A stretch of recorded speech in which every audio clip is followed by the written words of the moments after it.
Modern history lecture series के एक और वीडियो पे आपका बहुत बहुत स्वागत है दोस्तों। इस वीडियो में हम समझने वाले हैं सांप्रदायिक पंचाट यानी कि कम्युनल अवार्ड क्या था, और जब ब्रिटिश प्रधानमंत्री के द्वारा कम्युनल अवार्ड की घोषणा किया गया था तो फिर गांधी जी ने किस तरह से भूख हड़ताल किया पूना के यरवदा जेल में रहते हुए, और इसके बाद गांधी और अंबेडकर के बीच एक समझौता हुआ जिसको पूना समझौता यानी कि पूना पैक्ट के नाम से जानते हैं। तो जो प्रथम गोलमेज सम्मेलन था और जो द्वितीय गोलमेज सम्मेलन था इसका कुछ भी परिणाम नहीं निकला, पर द्वितीय गोलमेज सम्मेलन में एक चीज ये हुआ कि कांग्रेस ने अपने तरफ से ब्रिटिश सरकार के सामने कई सारे मांगे रखी, जिनमें से एक मांग तो ये था कि जितनी जल्दी हो सके केंद्रीय स्तर पर और प्रांतों में भी उत्तरदायी सरकार की स्थापना किया जाए, रिस्पॉन्सिबल गवर्नमेंट की स्थापना किया जाए। पर सरकार के द्वारा भारतीय राष्ट्रीय कांग्रेस के इन मांगों को नहीं माना गया और इस तरह से गांधी जी फिर ब्रिटेन से लौट करके वापस भारत आए और पुनः उन्होंने जो सिविल डिसओबीडियंस मूवमेंट स्थगित कर दिया था इरविन के साथ समझौता के बाद फिर से उन्होंने इस चीज को जारी रखा। पर हुआ ये कि एक बार जब कोई आंदोलन को रोक दिया जाता है तो फिर दोबारा शुरू करने पर उसमें उस तरह की उत्साह नहीं होता है और वो आंदोलन उतनी तरह से मजबूत नहीं हो सका था। अब देखिए, जो कम्युनल अवार्ड की जब हम बात करते हैं, सांप्रदायिक पंचाट की जब बात करते हैं, तो ब्रिटिश सरकार की शुरू से ही नीति था कि भारतीय लोगों को कभी भी एकजुट होने नहीं दिया जाए। इससे भारत की एकता क्या होगा कि बिखर जाएगा, भारत के लोग कभी एकजुट ही नहीं होंगे, और जब सरकार एकजुट नहीं होगा लोग तो फिर सरकार को भारत पर शासन करना आसान हो जाएगा। इसीलिए हम देखते हैं कि समय समय पे ब्रिटिश सरकार के द्वारा ये नीतियां बनाया गया कि भारत के अंदर जो अलग अलग संप्रदाय के लोग हैं, इन संप्रदाय के लोगों को, चाहे वो केंद्रीय विधान परिषद के चुनाव है या प्रांतों में जो विधायिका की चुनाव होता है, इस चुनाव में इन लोगों को अलग से कुछ सीट आरक्षित करके दे दिया जाए। और इसमें सबसे पहला प्रयास जो किया गया वो था 1909 में, जब मुसलमानों के लिए धर्म के आधार पर, संप्रदाय के आधार पर कुछ सीटों को आरक्षित किया गया था।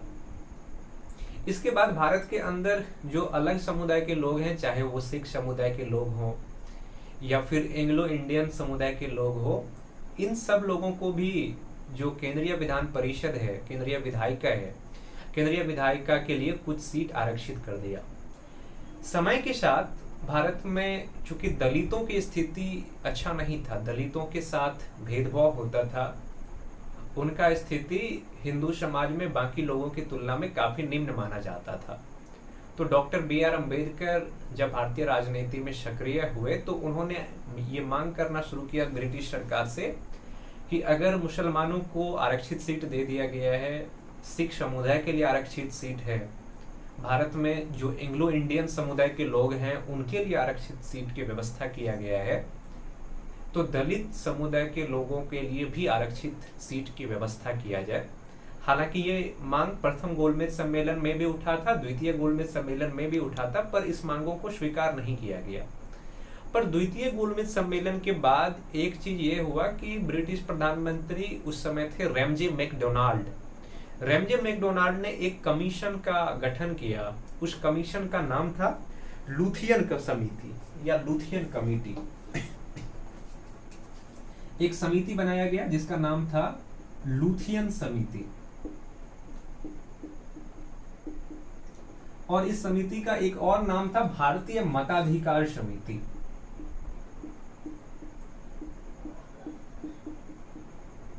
भारतीय मताधिकार समिति। और इस समिति ने कई सारे विषयों पर अध्ययन किया कि भारत के लोगों को किस तरह से मताधिकार दिया जाए, किन लोगों को वोटिंग राइट्स मिलनी चाहिए। और अंततः इस कमीशन का रिपोर्ट आया 16 अगस्त 1932 को। 16 अगस्त 1932 को जो लुथियन समिति था, लुथियन समिति ने अपना रिपोर्ट दिया और इसके रिपोर्ट के आधार पर रैमजे मैकडोनाल्ड जो उस समय ब्रिटिश प्रधानमंत्री थे, उन्होंने घोषणा किया कि जो दलित समुदाय के लोग हैं, दलित समुदाय के लोग हिंदू धर्म के अंदर एक अल्पसंख्यक समुदाय है और अल्पसंख्यक समुदाय होने के कारण दलित समुदाय के लोगों को भी सांप्रदायिक प्रतिनिधित्व दिया जाएगा, सेपरेट इलेक्टोरेट दिया जाएगा। तो इसके बाद क्या हो गया कि जैसे ही ये घोषणा किया गया कि दलितों के लिए सांप्रदायिक निर्वाचक, दलितों के लिए पृथक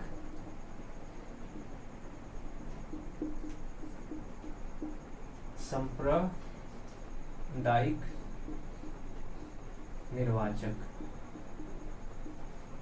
जब दलितों के लिए पृथक सांप्रदायिक निर्वाचक की घोषणा किया गया तो इसके बाद तो दलित समुदाय के नेतृत्व कर रहे थे डॉक्टर बी.आर. अम्बेडकर, तो उन्होंने इस चीज को स्वीकार किया, उन्होंने सरकार को बधाई दिया।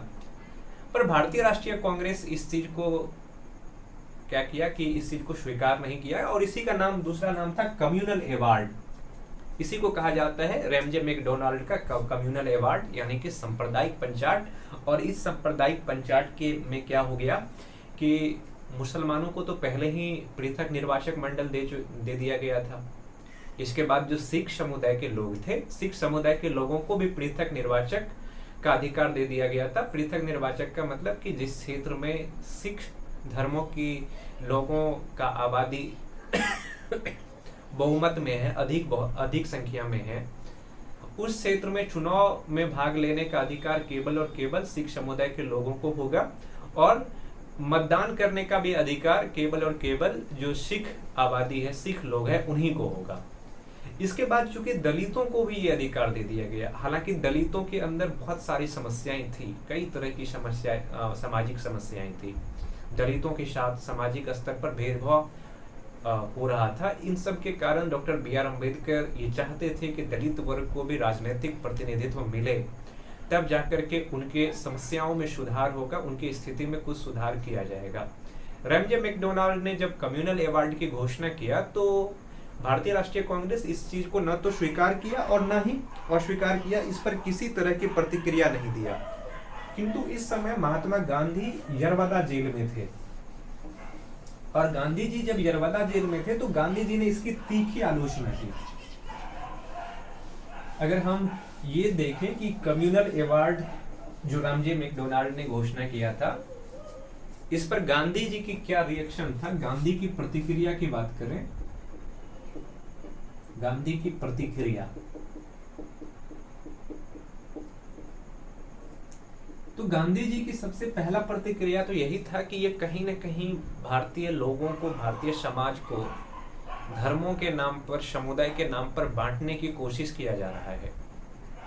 क्योंकि जो द्वितीय गोलमेज सम्मेलन हुआ था, इस द्वितीय गोलमेज सम्मेलन में कांग्रेस ने इस चीज की घोषणा किया था कि भारतीय राष्ट्रीय कांग्रेस एकमात्र ऐसी संस्था है जो पूरे भारत के लोगों का प्रतिनिधित्व करता है।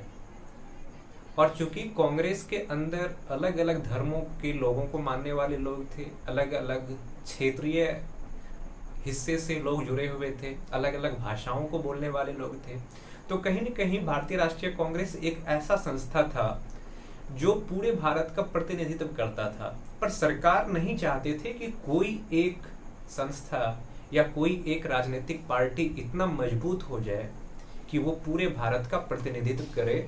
इसके लिए जरूरी था कि भारतीय समाज को धर्मों के आधार पर, समुदाय के आधार पर या क्षेत्रीयता के आधार पर इतने हिस्से में बांट दिया जाए कि कभी भी भारतीय लोग के अंदर इतनी एकता नहीं हो पाए कि वो सरकार के साथ सीधे सामना कर सके, सरकार के सामने सीधे अपने मांगों को रख सके।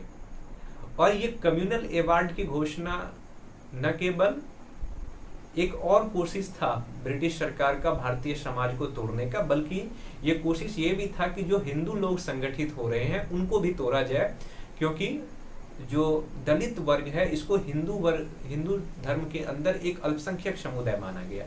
तो गांधी जी ने सबसे पहले तो इसकी आलोचना इसी आधार पे की कि दलित वर्ग हिंदू धर्म के अंतर्गत है, ना कि एक अल्पसंख्यक समुदाय है। दूसरा चीज इन्होंने ये कहा कि ये कोशिश है भारत को तोड़ने का, क्योंकि ऐसे स्थिति में पूरे भारत के लोग एकजुट होंगे ही नहीं। धर्मों के आधार पर भारतीय लोग पहले ही बढ़ चुके हैं। कोई अपने आप को सिख धर्म का प्रतिनिधित्व करता है, कोई मुसलमानों का प्रतिनिधित्व करता है। और ब्रिटिश सरकार के द्वारा भारतीय राष्ट्रीय कांग्रेस पर हमेशा से ये कोशिश किया जाता रहा कि भारतीय राष्ट्रीय कांग्रेस हिंदुओं का प्रतिनिधित्व करता है और ये हमेशा हिंदुओं की समस्याओं को सुलझाने का प्रयास करता है, दूसरे लोगों को लेकर के इसके पास किसी तरह का कोई ऐसी चीजें है नहीं। लेकिन एक और चीज किया गया कि दलित वर्गों को भले ही राजनीतिक रूप से मजबूत करने के लिए सांप्रदायिक जो निर्वाचन के लिए उनके लिए कुछ सीटों को आरक्षित किया गया, पर दलित समाज की जो मूल समस्या थी, उसकी मूल समस्या क्या थी? उसकी मूल समस्या ये थी कि भारतीय धार्मिक जो विशेषताएं हैं हिंदू धर्म में खास करके, इसमें दलित वर्ग भारतीय समाज के सबसे निम्न तबके के लोगों को माना जाता था और उससे अपेक्षा किया जाता था कि वो ऐसे काम करे जो भारतीय समाज के बाकी लोग नहीं करते हैं। उनको अछूत माना जाता था, अनटचेबल माना जाता था। तो केवल और केवल राजनीतिक अधिकार दे देने से उनकी जो भारतीय समाज के अंदर जो उनकी मूल समस्या है वो समस्या तो खत्म नहीं होगा, वो समस्या तो वैसे का वैसे ही बना रहेगा। तो सरकार ने मूलतः ये कोशिश नहीं किया कि दलित वर्ग की समस्या को कैसे दूर किया जाए, बल्कि सरकार ने ये कोशिश किया कि किस तरह से हिंदू समाज को फिर से तोड़ दिया जाए और एक नए वर्ग का निर्माण किया जाए। और वो वर्ग कौन सा होगा? वो वर्ग होगा दलित समुदाय। इन्हीं चीजों को लेकर के गांधी जी उस समय पुणे के यरवदा जेल में थे और उन्होंने क्या किया कि यरवदा जेल में 20 सितंबर 1932 को अनशन पर बैठ गया, भूख हड़ताल पर बैठ गया। गांधी की प्रतिक्रिया ये रहा कि 20 सितंबर 1932 को क्या किया कि यरवदा जेल,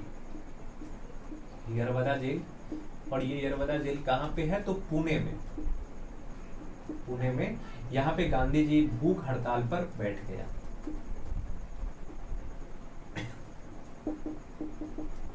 भूख हड़ताल पर बैठ गया। भूख हड़ताल पर क्यों बैठा? क्योंकि गांधी जी चाहते थे कि ये जो सांप्रदायिक पंचायत की घोषणा किया गया है, ब्रिटिश सरकार के द्वारा कम्युनल अवार्ड की घोषणा किया गया है, इसको सरकार वापस ले, इसको खारिज करे और दलित वर्ग को हिंदू समाज के अंदर ही रहने दे और कुछ ऐसे प्रयास करे ताकि उनकी सामाजिक स्थिति बेहतर हो सके। अभी जो उनके समाज में भेदभाव का सामना करना पड़ता है, इन चीजों को खत्म करने का प्रयास किया जाए, न कि इनको फिर से भारतीय हिंदू समाज के अंदर बांटा जाए। और जब गांधी जी भूख हड़ताल पे बैठ गए तो सरकार के ओर से तो शुरू में किसी तरह का प्रतिक्रिया नहीं हुआ, पर चूंकि डॉक्टर B.R. अम्बेडकर क्या कर रहा था कि जो दलित समुदाय है उनका प्रतिनिधित्व कर रहा था, तो डॉक्टर B.R. अम्बेडकर ने गांधी पर आरोप लगाया कि गांधी के द्वारा ये ब्लैकमेल किया जा रहा है, क्योंकि गांधी जी का हथियार ही यही था कि जब भी उनके मांगे पूरा नहीं होता था, या तो वो भूख हड़ताल पे बैठ जाते थे, धरना पर बैठ जाते थे, या असहयोग आंदोलन शुरू कर देते थे। तो डॉक्टर B.R. अम्बेडकर ने कहा कि गांधी जी उनके प्रयासों को रोकने का प्रयास कर रहे हैं। जिस तरह से वर्षों तक जो दलित समुदाय के लोग हैं जिनके साथ भेदभाव होते आ रहा है, अगर उनको कुछ अधिकार मिला है तो इन अधिकार को रोकने का प्रयास कर रहे हैं गांधी जी, और उसको ब्लैकमेल किया जा रहा है। तो जब गांधी जी का भूख हड़ताल का अवधि बढ़ने लगा, समय अवधि बढ़ने लगा, तो अम्बेडकर पर भी दबाव आना शुरू हो गया था कि वो गांधी जी से बात करें, गांधी जी से समझौता करें। तो इसी बीच एक समझौता होता है जिसको कहते हैं पूना समझौता, पुणे पैक्ट।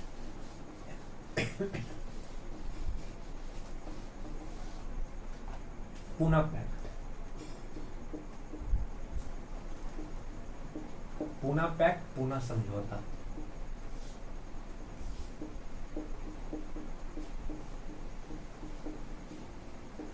देखिए ये जो पूना समझौता है ये कब हुआ था? ये हुआ था 24 सितंबर 1932 ईस्वी में।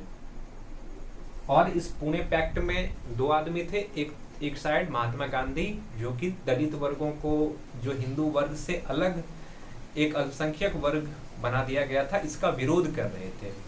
दूसरी तरफ डॉक्टर बी आर अम्बेडकर थे जो जो दलित समुदाय है उसका प्रतिनिधित्व कर रहे थे। तो इसमें दो व्यक्ति थे, एक तो डॉक्टर बी आर अम्बेडकर, अगर हम देखें तो दलितों की ओर से कौन थे, दलितों की ओर से आपको देखने को मिलेगा डॉक्टर बी आर अम्बेडकर,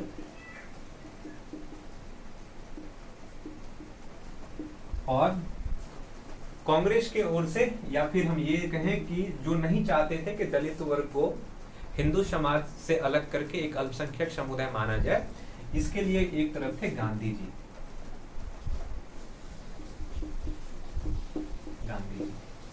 हालांकि इस समझौते पर, ये जो समझौता हुआ था, हम समझेंगे कि इस समझौता में किन किन बातों को रखा गया था, किन किन चीजों को भारतीय राष्ट्रीय कांग्रेस ने स्वीकार किया कि हाँ, ये दलित समुदाय को लेकर के एक बड़ी समस्याएं हैं और इन समस्याएं पर काम होना जरूरी है, हम आगे देखेंगे।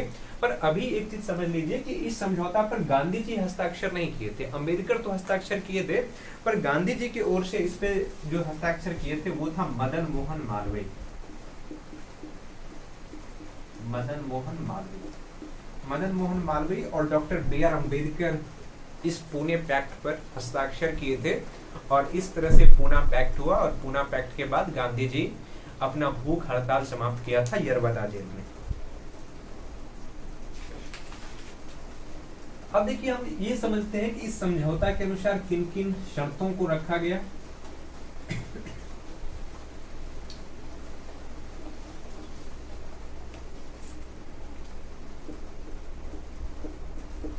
समझौता के शर्त, अगर हम ये शर्त देखें तो ये देखते हैं, पुणे पैक्ट में जो पहला शर्त ये रखा गया कि दलित वर्गों को जो पृथक निर्वाचक मंडल दिया गया है ब्रिटिश सरकार की ओर से, इसको खारिज कर दिया जाएगा, इसको अस्वीकार कर दिया जाएगा। यानी कि जो दलित समुदाय है या दलित वर्ग के जो प्रतिनिधित्व कर रहे हैं, वो सेपरेट इलेक्टोरेट कॉलेज का जो अधिकार दिया गया है, इस अधिकार को क्या कर देंगे, खारिज कर देंगे। इसके जगह क्या करेगा कि भारतीय राष्ट्रीय कांग्रेस कुछ सीट आरक्षित कर दिया जाएगा, किसके लिए, दलित समुदाय के लिए। यानी कि भारतीय राष्ट्रीय कांग्रेस जहां भी चुनाव लड़ेगा तो उस चुनाव में कुछ सीट ऐसा होगा जिस पर केवल और केवल कौन मतलब चुनाव लड़ेंगे, तो दलित समुदाय लड़ेंगे। बल्कि सरकार इस चीज की घोषणा नहीं कर सकते हैं कि ये कुछ सीट किसके लिए निर्धारित किया गया है, दलित समुदाय के लिए। तो पहला चीज इसमें क्या किया गया कि दलित समुदाय क्या किया, दलित पृथक निर्वाचक मंडल को खारिज कर दिया गया। इसके जगह पे कुछ सीट आईएनसी के अंदर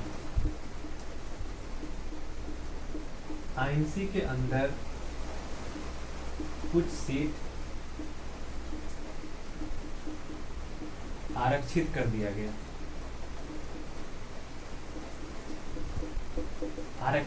गया, यानी कि भारतीय राष्ट्रीय कांग्रेस अपने कुल सीट में से कुछ सीट ऐसे आरक्षित कर देंगे जिस पर केवल और केवल कौन चुनाव लड़ेंगे, तो जो दलित समुदाय के लोग हैं वही चुनाव लड़ेंगे।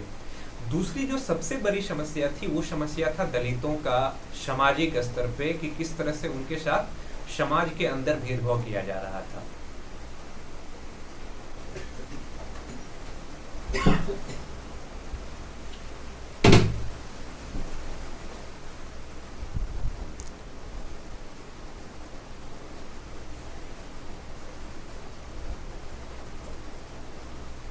समाज के अंदर जो दलित समुदाय के साथ भेदभाव किया जा रहा था, इसके लिए इन्होंने प्रयास किया कि हम क्या करेंगे कि दलित समुदाय के लोगों को समाज में शिक्षा को लेकर के या फिर और जो कोई सार्वजनिक सीटें होगा, सार्वजनिक पद होगा, उस सार्वजनिक पद को हम उनके लिए आरक्षित करेंगे। और तीसरा चीज क्या हो गया, अगर हम दूसरा देखें तो दलितों के लिए सामाजिक सार्वजनिक एवं शैक्षणिक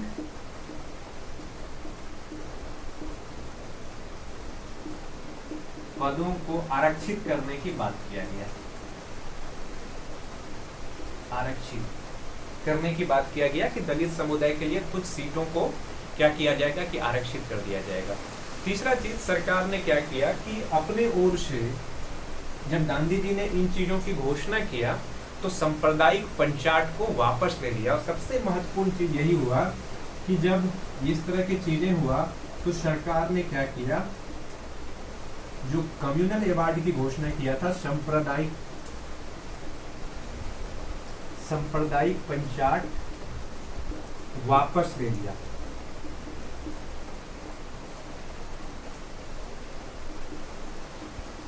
सांप्रदायिक पंचायत क्या किया सरकार ने, वापस ले लिया। और इस तरीके से दलितों को लेकर के जो एक समस्या उत्पन्न हुआ था, ये समस्या खत्म हो गया।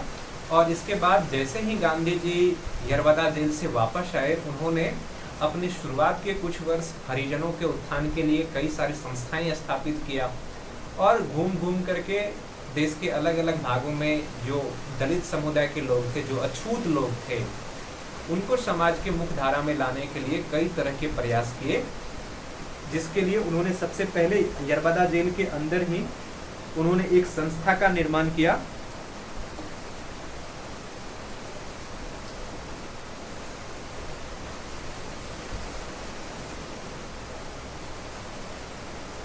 अगर हम गांधी जी के हरिजन अभियान को देखें,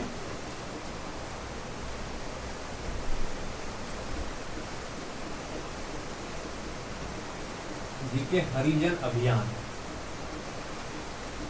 गांधी जी के हरिजन अभियान, यानी कि पुणे पैक्ट के बाद गांधी जी ने कोशिश किया कि भारतीय राष्ट्रीय कांग्रेस अब दलितों के समस्याओं को लेकर के बहुत ज्यादा जागरूक है, दलितों की जो समस्या है इन समस्याओं को दूर करने का प्रयास किया करेगा। इसके लिए कई चीजों का काम किया। उनमें से एक था कि उन्होंने हरिजन पत्रिका का शुरुआत किया, हरिजन पत्रिका। और इस हरिजन पत्रिका के माध्यम से जो दलित समुदाय के लोग हैं, वंचित समुदाय के लोग हैं, उनके स्थिति को बेहतर करने के लिए गांधी जी ने प्रयास किया। तो ये था पुणे पैक्ट, पुणे समझौता, जिसके बारे में हमने समझा। आगे आने वाले वीडियो में सबसे महत्वपूर्ण चीज में से एक वो ये होगा समझना कि 1935 के भारत शासन अधिनियम के बारे में हम समझेंगे। तो इस वीडियो में इतना ही, धन्यवाद।